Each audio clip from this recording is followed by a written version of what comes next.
So there's this famous quote that's attributed to Winston Churchill, and it was said that during World War II, when asked about if funding for the arts was about to be cut, he replies, "Then what are we fighting for?" The heart of that phrase is also the heart of our presentation today, to preserve and reveal new information about cultural heritage for future generations. There's also another famous quote by Marcus Garvey, a Jamaican political activist, who also famously said that a people without their past knowledge of their history, origin, and culture is like a tree without roots. And our goal is to make sure that our roots run deep. So, using current technology has not only helped us to preserve what we already know, but it has also helped us to reconsider what we previously thought was fact. For example, you might recognize this pristine white color here that you see in the Greek statue to many Greek and Roman statues that we commonly see in our history textbooks. However, we now know with current technology that these statues weren't actually this pristine white color, but were actually very brightly colored, revealing a deeper complexity to these statues and allowing their true colors to shine through with current technologies that we're currently using in museums, libraries, archives, and galleries. So, how did we come to interpret these statues as just the plain white marble that we see today? Well, when these statues were rediscovered during the Renaissance, they were naturally covered with soil, so people cleaned them. However, this innocent act had taken away the pigment that was initially on them and had inspired the Greco-Roman revivalist art movement, which further confirmed about these statues and architecture being this plain white marble, and also redefined how art historians initially had taught art history. Have you ever taken an image of a scene with a group of friends and compared the images and found them all to be a little different? If I asked you which one of the Mona Lisas shown up here is the most accurate representation of the one sitting in France, which one would you choose? Which one would you show and preserve to future researchers and students? The key concept that all of this hinges on is color accuracy. Being able to create color-accurate documentation of art for large institutions is something that they do a lot with their collections. They have the budget, the resources, and specialized teams in order to do this. But if you think about smaller institutions, say a local historical society, sometimes staff, if they have staff or possibly even volunteers working for them, sometimes they have to wear many hats. They have a lot of different jobs. And there also might be budgetary restrictions. So creating color-accurate documentation of their cultural heritage can be a challenge. So, if we image the Greek statues and the Mona Lisa, we would still only know that the Greek statues were the white marble that we've previously known them, and we wouldn't know which of the digital representations of the Mona Lisa was color accurate. And this presents a serious challenge when it comes to teaching cultural heritage. So, a white light and a regular camera is not enough to accurately document our cultural heritage and our history anymore. We know that cameras do not see the world in the same way that our eyes do. Our eyes are very sophisticated, and it takes a sophisticated solution in order to recreate a scene in the same way that matches our eyes. And this sophisticated solution would also need to apply then to revealing what's been hidden to us. But both of these challenges are solved using spectral imaging. Luckily, there are institutions out there that do have access to these spectral imaging systems that not only allow them to see what our visible eyes can see, but are also able to create digital color accurate images. These systems are literally changing the field and how we view and use the objects in our collections. These systems are revealing anywhere from a scratched out signature to being able to identify pigments on a medieval mapmaker's map. So if this technology is available, why isn't it being used more? What's holding us back? And the key word to this is accessibility. These systems tend to have high barriers to entry, particularly in the terms of cost as well as specialized training.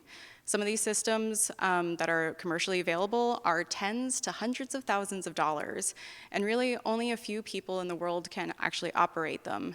And this has restricted their use to the top institutions in the world. So, What do we do about small to medium-sized institutions? How do we get them access to this technology? We propose two solutions to this problem: MISHA and Beyond RGB. MISHA stands for Multispectral Imaging System for Historical Artifacts, and was developed here at RIT in 2016 initially by an undergraduate student for a senior thesis project named Kevin Saka, and then in 2019 into 2020 was then funded by an NEH grant to be able to further develop this system for small to medium-sized institutions to create a system that was accessible to them and low barrier to entry. Beyond RGB also follows a very similar system. The goal of it was to lower that barrier to entry, to use the tools that can commonly be found to studios throughout different institutions. So Beyond RGB is a spectral imaging system and software application that enables small to mid-sized institutions the ability to create color-accurate documentation of their work. They can then use this color-accurate documentation to show to researchers for online content, or even create reproductions. And spectral imaging is what allows this to happen.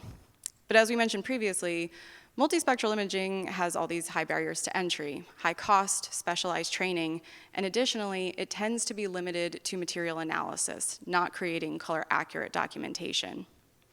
So how are we then taking the tools that are already within studios and turning it into a spectral camera? So we do this by using two different lighting conditions. So within a traditional camera, there are 3 channels, R, G, and B, and 3 channels can approximate the world around us, but it's not very accurate. But if we take images under 2 different lighting conditions, we now have not just 3, but 6 channels to work with. And this can much more accurately represent the world in the way that our eyes see it.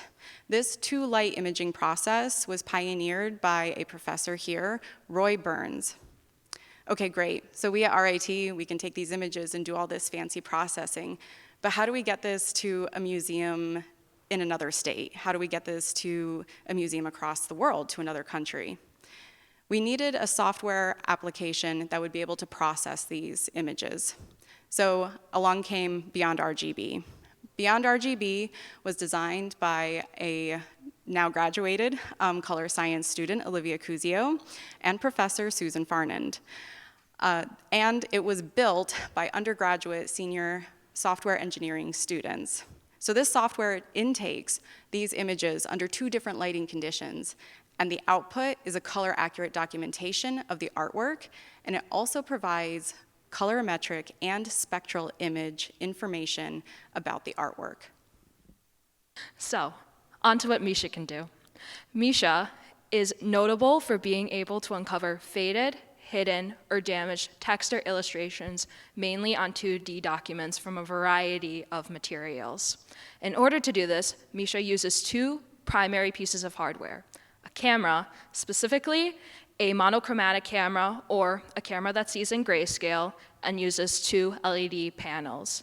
These are set at a 0-45 structure, which we term as the camera being at a 0-degree angle and both panels being either side of the camera at 45-degree angles. With MISHA, we use 16 different wavelengths or illuminants from the ultraviolet to the infrared. And we take each of these illuminants and we illuminate the object, and then we capture an image of that object while it's being illuminated with the grayscale camera. The grayscale is important because we're looking to see the differences in how the object responds to the different illuminants based on how it reflects or absorbs the different wavelengths. This is what helps us to be able to see hidden information that we can't see with our naked eye. Once we have then collected all 16 of our images, 16 images in a raw format per illuminant, we are then able to essentially stack them in a cube-like structure, which we term as a data cube, and then we then put them through our RIT-developed processing software, and we are then able to use further statistical processes to manipulate the data and better reveal what our eyes cannot see. So, one of the key points about both of our systems is that they are both portable, which means that we can easily pack them up and take them to any institution that we want to go to. This also means that these systems can easily be taken down and put back up again, which means they're not going to remain in one corner of a lab or a place in an institution and only be used in that one area. Instead, they can be taken to where they need to be. Especially, they can be taken to museums and other cultural heritage institutions that don't necessarily have the manpower yet to be able to access these technologies. Additionally, there are many objects that can only be in certain humidity or temperature conditions, which means they can't be taken out of where they're stored in their archive for very long. Since both of our systems are portable, instead of researchers coming to us, we can instead go to them and help them further protect the objects in their collections.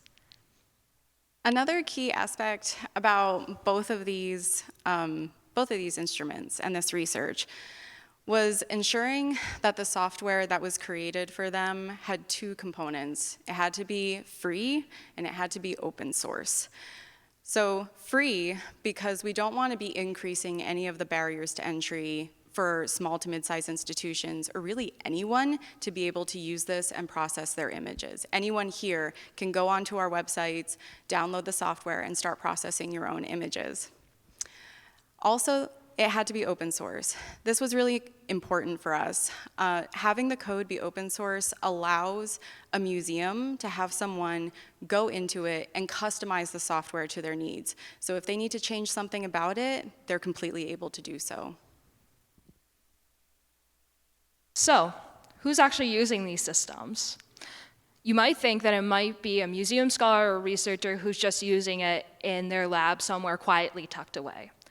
Here at RIT, we are not doing that. We are actively having students here demo, test out, and use these systems to better understand how we can make them more accessible for museums and other cultural heritage institutions. For example, every spring semester, there's a class offered here at RIT called Intro to Cultural Heritage Imaging that allows students to learn how all this technology works and actively gets hands-on with the Misha system and conducts a research project at the end of the semester in partnership with the Carey Collection here at RIT to help them learn more about their collection. In fact, this class has had some profound research impacts. Just last year, we learned that a Hebrew biblical scroll in the collection that we thought was from the 8th century, but after revealing new information of the scroll through Misha, we were able to discover that the scroll was actually from the 18th century. So while we love teaching undergraduate students about cultural heritage imaging, these resources and these technologies that we've created, we really wanted to broaden their impact. And so they've ended up being taken to the local, state, national, and international levels. Last October, Izzy and I were able to travel to the State Archive of Croatia in Dubrovnik and deliver a Misha system. While there, the system was assembled and staff were trained in order to use it effectively in order to analyze their collections. So going back to the quote at the beginning, what are we fighting for? While we know many things about Winston Churchill, we have his letters, his documents, speeches, and large archives, this quote is not found in any of them. We haven't been able to confirm it at all. So this not only shows the importance of just documenting our history in general, but finding ways through current technologies to be able to document our history, our origin, and our culture more accurately. Thank you. Thank you.